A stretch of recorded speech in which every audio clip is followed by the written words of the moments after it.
नमस्कार मित्रांनो, मी अमर स्पर्धा मित्र चॅनलमध्ये आपलं स्वागत करतो. मित्रांनो, आज या व्हिडिओमध्ये आपण पाहणार आहोत IBPS अंतर्गत म्हणजे institute of banking personal selection अंतर्गत PO या पदाची सविस्तर अशी जाहिरात.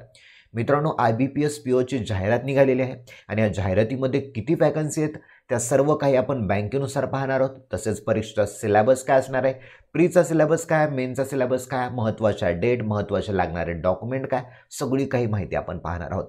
तर मित्रांनो, सर्वप्रथम आपण काय करूया, सर्वप्रथम आपण वॅकन्सीकडे जाऊया. तर टोटल वॅकन्सी तुम्ही इथे चार्टमध्ये पाहू शकता. टोटल वॅकन्सी आहेत मित्रांनो 4455. किती आहेत? 4455 टोटल वॅकन्सी आहेत. आता बँकेनुसार किती जागा आहेत पाहूया. इथे बघा, indent for POMT for the year 2025-26 2025-26 किती जागा आहेत बघा. बँक ऑफ बरोडामध्ये, ओके मित्रांनो, आपण कास्टनुसार जाऊया बरं.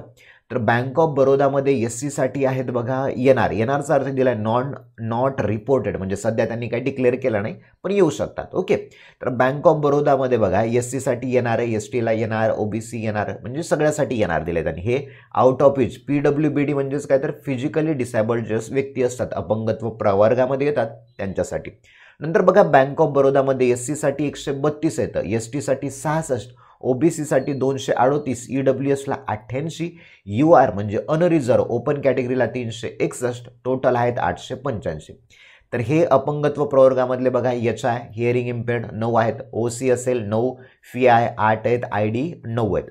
नंतर बँक ऑफ महाराष्ट्रासाठी पाहू शकता. बँक ऑफ महाराष्ट्राला NR दिले त्यांनी सगळ्या एज प्रवर्गासाठी, म्हणजे नॉट रिपोर्टेड, वाढू शकतात किंवा येऊ शकतील. ओके, नंतर बघा कॅनरा बँकेमध्ये 90 आहेत SC ला, ST ला 45, OBC ला 160, EWS ला 75, अनरिझर्व ओपनला 380, अशा टोटल आहेत कॅनरा बँकेमध्ये 750 जागा.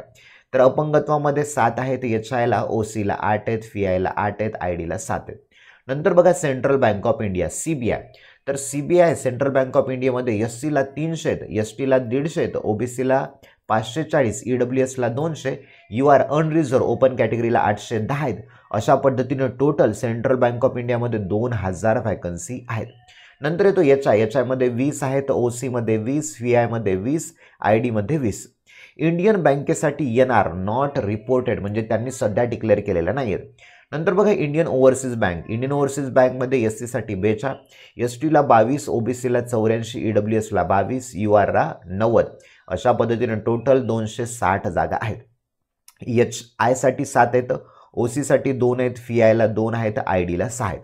नंतर पंजाब नॅशनल बँक. तर पंजाब नॅशनल बँकेमध्ये बघा SC ला 30 आहेत, ST ला 15 आहेत, OBC ला 54, EWS ला 20 आणि अनरिझर्वला 81. तर अशा टोटल पंजाब नॅशनल बँक म्हणजे PNB बँकेत 200 जागा आहेत. ओके, नंतर बघा HI हिअरिंग इम्पेअर्डसाठी 2, OC 2 आहेत, FI साठी 2, ID साठी 2. ओके, हे अपंगत्वाच्या प्रवर्गामध्ये.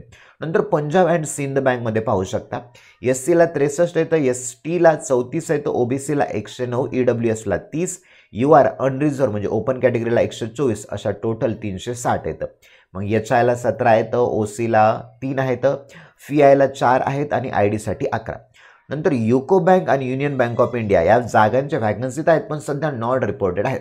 तर मित्रांनो, अशा पद्धतीने पाहू शकता टोटल 657 आहेत SC ला, ST ला आहेत 332, OBC ला 1185, EWS ला 435, UR ला 1846. अशा पद्धतीने टोटल 4455 वॅकन्सी आहेत. मग अपंगत्वामध्येच बघा HI ला 62 आहेत, OC ला 44, FI ला 44 म्हणजे व्हिज्युअली इम्पेअर्ड यांच्यासाठी आणि ID साठी 55 आहेत. ओके, दुसरं काय दिलंय, may include backlog vacancy for some banks. Okay, म्हणजे बॅकलॉग वॅकन्सी सुद्धा यामध्ये ॲड होऊ शकतात. आता मित्रांनो डेटवर येऊया, कधी चालू होणार आहेत. ओके, तर ऑनलाईन रजिस्ट्रेशन सुरुवात झालं आहे 1/8/2024 ते 21/8/2024. साधारणतः 20 दिवस आहेत तुमच्याकडे अर्ज करण्यासाठी. 1 ऑगस्टला चालू झालं, 21 ऑगस्ट शेवट. आता बघा फीस सुद्धा भरायची तुम्हाला 21 ऑगस्ट शेवटला. ओके, मग प्री एक्झामिनेशन ट्रेनिंग असते, कॅटेगरीसाठी असते. तुम्ही बॅकवर्ड कॅटेगरीमध्ये येत असाल तर सप्टेंबर 2024ला. कॉल लेटर कधी डाउनलोड करायचे आहेत? ऑक्टोबर 2024ला. आणि प्रिलिमिनरी एक्झाम कधी असणार? ऑक्टोबर 2024ला पूर्व परीक्षा असणार आहे. ओके, रिझल्ट कधी लागेल तर ऑक्टोबर किंवा नोव्हेंबरमध्ये रिझल्ट लागेल प्रीचा. नंतर बघा मेन एक्झाम कधी असणार आहे तुमची? नोव्हेंबरला, आणि कॉल लेटर सुद्धा नोव्हेंबरमध्येच येतील.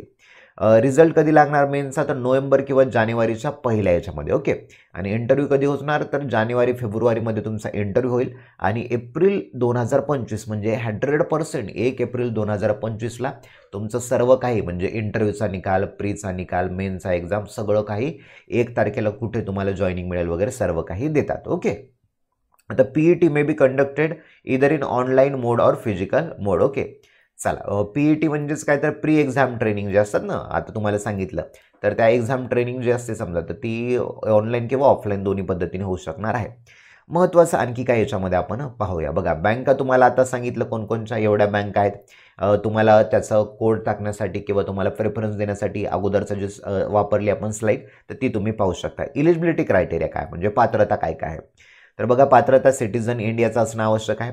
एज किती लागते तर मिनिमम 20 to 30 एज 20 ते 30 वर्ष एजचा क्रायटेरिया, परंतु कॅटेगरीनुसार बदलू शकतं. बघा शेड्यूल कास्ट शेड्यूल ड्राईव्हमध्ये येत असाल ओके अनुसूचित जाती अनुसूचित जमाती तर 5 वर्षाचं रिलेक्शन म्हणजे 30 + 5 35.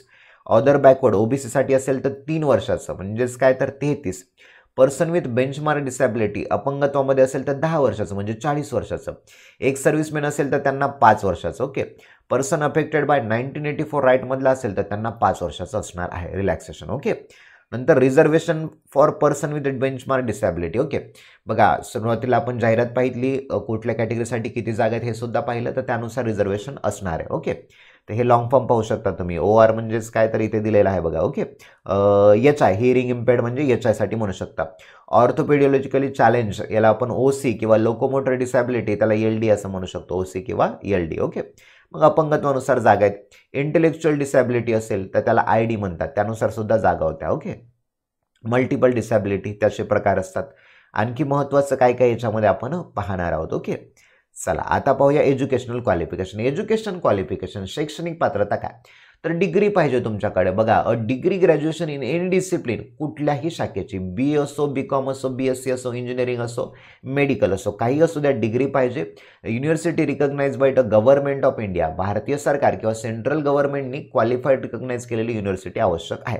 म्हणजे डिग्री पाहिजे तुमच्याकडून कुठल्याही फॅकल्टीमधले असं ना परंतु सरकारी विद्यापीठांची असणं आवश्यक आहे. फीस किती आहे तर 175 रुपये आहे. ओके. SC ST PWDला आणि ओपन कॅटेगरीला 850 रुपये आहे. सगळं GST इन्क्लूड त्याच्यामध्ये.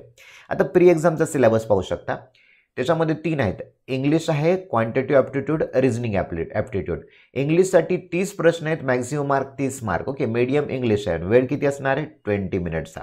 क्वांटिटिव्ह ॲप्टिट्यूडसाठी बघा 35 प्रश्न आहेत मॅक्झिमम मार्क आहे तर 35 आणि मीडियम आहे 20 मिनिट्सचा. रिझनिंग ॲबिलिटीसाठी बघा 35 प्रश्न आहेत मॅक्झिमम मार्क आहेत 35 आणि वेळ आहे 20. म्हणजे बघा 100 मार्काचा पेपर आहे 100 मार्क आहे त्यासाठी आणि वेळ आहे 60 मिनिटाचा. ओके. तुमच्या वेळेनुसार तुम्ही कॅल्क्युलेट करता येईल तुम्हाला. ओके. पर्टिक्युलर 20 मिनिटामध्ये तुम्हाला इंग्लिश संपवायचं आहे. नंतर लगेच तुमचा दुसरा सेशन चालू होईल नंतर तिसरा चालू आहे. ओके. 20 मिनिटाच्या वर तुम्हाला एका सेशनच्या वर काही टाईम मिळणार नाही आहे. आता पाहूया मेन एक्झामला. मेन एक्झामला बघा थोडे मार्क वाढलेत. Reasoning and computer aptitude 45 question 60 मार्कला. ओके. 60 मिनिटाचा वेळ आहे. जनरल इकॉनॉमी बँकिंग अवेअरनेसला 40 प्रश्न आहेत 40 मार्काला 35 मिनिटाचा टाईम. इंग्लिश लँग्वेजला बघा 35 प्रश्न आहेत 40 मार्काला आणि 40 मिनिटं. डेटा अनालिसिस आणि इंटरप्रिटेशनला 35 प्रश्न आहेत 60 मार्काला आणि वेळ आहे 45 मिनिटाचा. अशा पद्धतीने टोटल हे 155 आहेत. ओके. 155 क्वेश्चन मार्क किती आहे तर 200 वेळ किती तर 3 तासाचा वेळ आहे. आणि बघा नंतर तुम्हाला 5वा नंबरचा एक ॲड झाला याच्यामध्ये. ओके.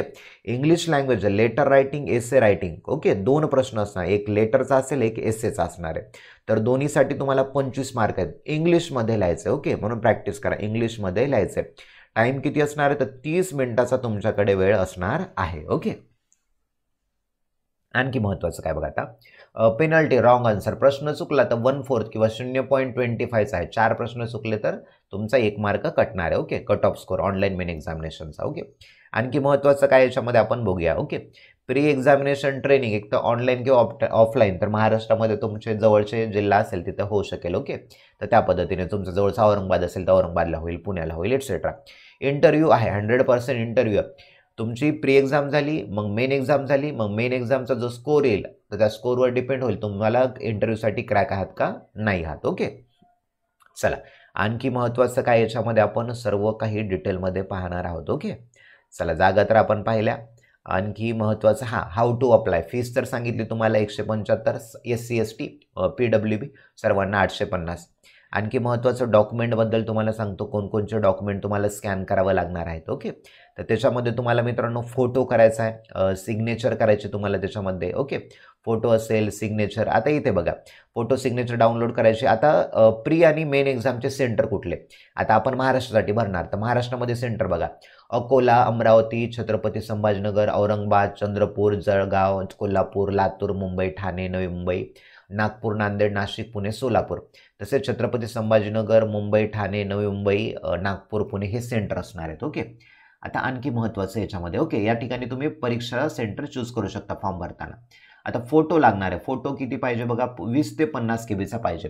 फोटो एक तर तुम्हाला अपलोड बी करायचा आहे. ओके, अपलोड करायचा आहे. परत तुम्हाला फोटोग्राफ कॅप्चर करायचा, लाईव्ह फोटोग्राफ. ओके, वेबकॅम वापरा किंवा मोबाईल फोन. मोबाईल फोन म्हणजे काय, तर ते तुम्हाला एक स्कॅनर देतात, त्या स्कॅनर वापरून मोबाईलवर सुद्धा तुम्ही अपलोड करता येईल तुम्हाला. ओके, तर त्या प्रकारचा लाईव्ह फोटोग्राफ तुम्हाला पाहिजे. ओके, तर फोटोग्राफ काय करायला पाहिजे बघा, ensure the photo is capture against a light colour. Okay, तर म्हणजे लाईट कलरच्या अगेन्स्ट म्हणजे काय, तर तुमचा चेहरा स्पष्ट दिसेल या पद्धतीने. व्हाईट बॅकग्राऊंड पाहिजे त्याला. ओके, त्यानंतर ॲडिक्वेट लाईट वगैरे सुद्धा पाहिजे त्यासाठी. ओके, त्यानंतर look straight at the web cam और कॅमेरा. वेब कॅमेरा किंवा त्याच्यामध्ये तुमचा स्ट्रेट चेहरा दिसला पाहिजे. फोटोग्राफ शुड बी पासपोर्ट साईजचा फोटो पाहिजे त्याच्यामध्ये. ओके, त्या पद्धतीने. सिग्नेचर किती पाहिजे, तर 10 ते 20 KB सिग्नेचर पाहिजे. लेफ्ट थंबचं इम्प्रेशन पाहिजे 20 ते 50 KB. Okay, left hand. Okay, कसं पाहिजे तर बघा, applicator has to put his left thumb impression on a white paper with black or blue ink. बघा, एक तर काळ्या किंवा ब्ल्यू इंकचा वापर करून, लेफ्ट थंबचा वापर करून तुम्हाला इम्प्रेशन करायचं आहे. हँड रिटन डिक्लेरेशन बघा, हँड रिटन डिक्लेरेशन बघा इथे दिलेलं आहे. I dash dash name of the candidate, तुमचं इथे नाव टाकायचं. मग इथून हिअर बाय पासून स्टार्ट करायचं तर रिक्वायर्डपर्यंत. ओके, याचा फोटो काढू शकता किंवा स्क्रीनशॉट घेऊ शकता. हँड रिटन किती करायचं, तर 50 ते 100 KB साईजमध्ये तुम्हाला ते करायचं आहे. ओके, मग स्कॅनिंग डॉक्युमेंट हे सुद्धा तुम्हाला वेगळे JPG किंवा JPEG फॉर्मॅटमध्ये फोटो काढून, मोबाईलमध्ये फोटो काढून स्कॅन करायचे तुम्हाला, बाकी काही नाही. तर मित्रांनो, ही होती एवढी अत्यंत महत्त्वाची माहिती. व्हिडिओ जर आवडला असेल तर व्हिडिओला लाईक करा, चॅनलला सबस्क्राईब करा, जास्तीत जास्त तुमच्या मित्रांना शेअर करा, म्हणजे त्यांना सुद्धा परीक्षेबद्दलची सविस्तर माहिती जाणून घेता येईल. ओके, तर मित्रांनो, व्हिडिओ पहा. आणि तुम्हाला जर आपल्या ग्रुपला जॉईन व्हायचं असेल तर टेलिग्रामची आणि व्हॉट्सअप ग्रुपची लिंक तुम्हाला डिस्क्रिप्शनमध्ये मिळून जाईल. ओके, चला इथेच थांबूया. Thank you for watching this video.